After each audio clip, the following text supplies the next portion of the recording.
is one of, in my mind, two guys who that's not a bad shot for that walk the face of the earth, him and Stephen Curry. And Damian Lillard to come back from what was the highest point and the lowest point of his professional career last year. First team All-NBA for the first time, has his team in great position to advance in the playoffs without LaMarcus Aldridge, and then they're swept out by an undermanned Pelicans team. To follow that up with this series, this moment, a 50-point playoff game, something Kareem never did, Shaq never did, Steph and KD never have done, and this shot right there, it's an unbelievable story for a guy who has jumped a few tiers in the current NBA pantheon. Now, to what you're really interested in, the Russell Westbrook libel, that is no longer libel. You do that incredibly annoying segment where Colin was right. This is where Colin was right. I don't know what to say other than he is our generation's Iverson, and that's not a bad thing. But in 2019, it is not necessarily a good thing. And I even brought a few numbers along to support you. Here is how Oklahoma City Thunder seasons have ended the last 7 times they've been in the playoffs. With Russ going 11 of 28, 4 of 20, 8 of 23, 7 of 21, 15 of 34, 18 of 43, and then last night 11 of 31. Like, a lot of shots, not a lot of makes, some bad decisions. I love him. I adore how hard he plays. But is he a super high-level, effective player in 2019? Unfortunately, this appears to be where Colin was right. Well, as your mentor, I am not going to hammer my young stallion today. So let's move to something that is more interesting for both of us. Where do you go from here if you're the Thunder, Nick? Where do you go from here? Yeah. So listen, my partner Chris Carter today said you build your team around Paul George. They are obviously capped out. They've got 4 more years of Russ at $170 million. They got 2 more years at Steven Adams of $53 million. They got Paul George locked up. They're paying Schroeder $30 million over the next 2 years. So this is going to be your team plus Roberson coming back. I am really skeptical that a team built around Paul George can get to where they need to get to. Here's why. We saw Russell Westbrook as a secondary option with the best player on the team being Kevin Durant. And that team had a ceiling. Paul George is great. He's not Kevin Durant. And Russell Westbrook might not be as good now as he was then. So if with a younger, more athletic Russell Westbrook as your number 2 and Kevin Durant as your number 1, you had a ceiling. What are you when it's Paul George as your number 1 and Russ and this version of Russ as your number 2? Next year, the NBA is going to be different, Colin, because KD's going to be in New York and a lot more teams are going to feel like they have a chance. But OKC is a tier below the teams that are a tier below. Portland is excited for next year. Utah's excited for next year.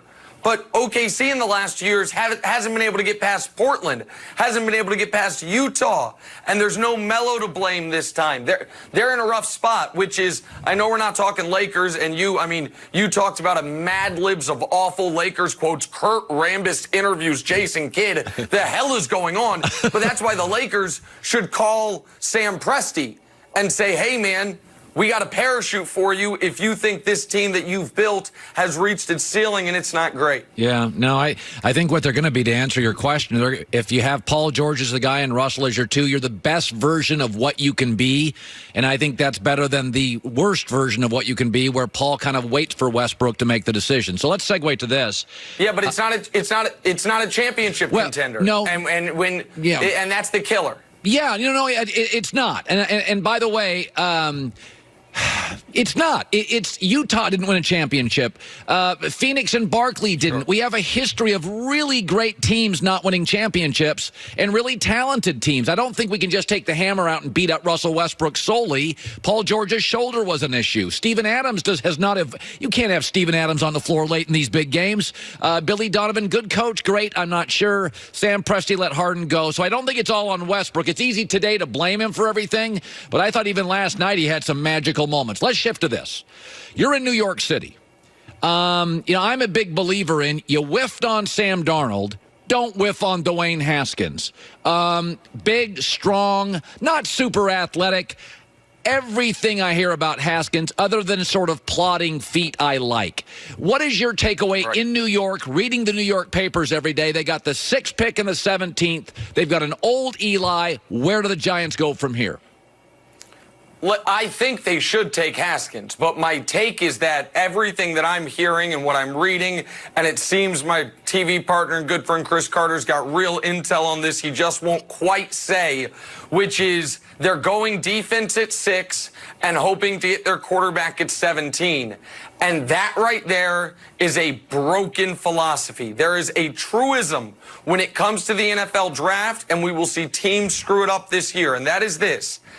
If a quarterback is worth any first-round pick, then he is worth more than every other player in the draft other than quarterbacks who are better. And by that I mean this. There is no career arc for a quarterback where he goes 17 and it's a good pick, but it would have been a bad pick at 6. If you take a quarterback in the first round, and 10 years later it was a good pick, it's because he's a franchise guy.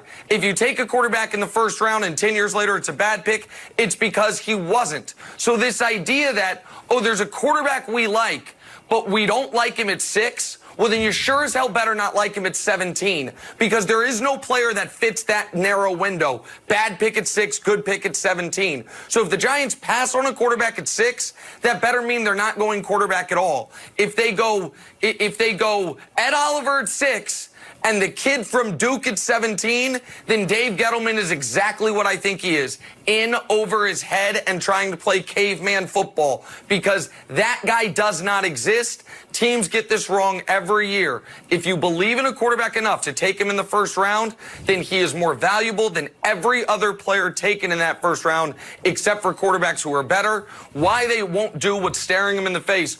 Oh, the kid who played a pro-style offense, who's the right size, who won every game he played but one, broke all of Ohio State's and Drew Brees' Big Ten records. We don't want him.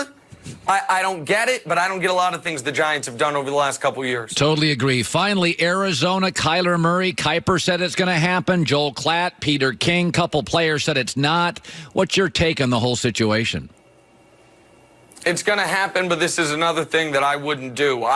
You can't blame your awful season on the coach and then also say, but our quarterback stunk, and the guy who picked the coach and traded up for the quarterback, he gets to pick the new coach and help pick the new quarterback. It doesn't make any damn sense. Arizona has this: an aging Hall of Fame wide receiver, a superstar corner, a very good pass rusher, and a running back who was good a couple years ago. We'll see what he is now. And that's it. Use that #1 pick. Call up John Gruden, who is dying for it. Get Oakland's pick at 4. Get the pick they got from Dallas. Get another pick. Support Josh Rosen instead of giving him the 32nd ranked run offense and the 32nd ranked pass blocking O-line, and build a football team. That's what you should do. What they will do is draft Kyler Murray, sell Josh Rosen to the Patriots for 40 cents on the dollar, and your guy Tom Brady is going to get the handoff to my guy Josh Rosen, and I'm getting sick just thinking about it. It always works out well for the Patriots. By the way, listen, you're going to be right a lot going forward. You took the wrong exit off the Westbrook freeway, but I'm there for you. I'm your support system, and I want you to sleep well. Listen, I want you to know I'm sad for Russ because I love him. When it comes to me and this, it's really good for these spots that you finally got an NBA thing right. So I'm happy for us. We were going to have to cut these things off. Like, I'm glad you got one, Colin. You got one in the win column. We'll keep it moving. All right. Good seeing you, buddy. Nick Wright, first things first. NFL draft tomorrow. Rick Bucher next hour. Jeff Schwartz. Enos Kanter, who's a funny guy. I swear Enos Kanter last night was holding his hip all night. He was all beat up. He played. It's funny. You think about the NFL and you think about the injuries. These NBA guys, I mean, how many guys in the NBA are playing 100% healthy? Embiid missed games. Especially this time of year. I think he hurt his shoulder, too. Yeah, he hurt his shoulder. I mean, with football, we just assume there's going to be injuries because of it's a collision sport. But basketball is a contact sport. And we just forget that. And then they're not wearing pads. And it's 82 games. And it's the game ends, you're on a flight, you land somewhere at 3:30 a.m., get 6 hours of sleep, shoot around, go back, take a nap. It just wears on you. Like, you think you could take a charge from Russell Westbrook and get back up? Oh, no. No. By the way, Steven Adams is enormous. Can you imagine getting on an airplane? He's got the middle seat. I saw your tweet last night. That guy is enormous. I generally get stuck with the middle seat. Yeah. Coming up next, I'm begging to have somebody like you sit next to me on a plane. Are you kidding me? Over here, wide open. When the big heavy guy comes, I always put like a blanket on the seat. Yeah, it's somebody's got it. Somebody.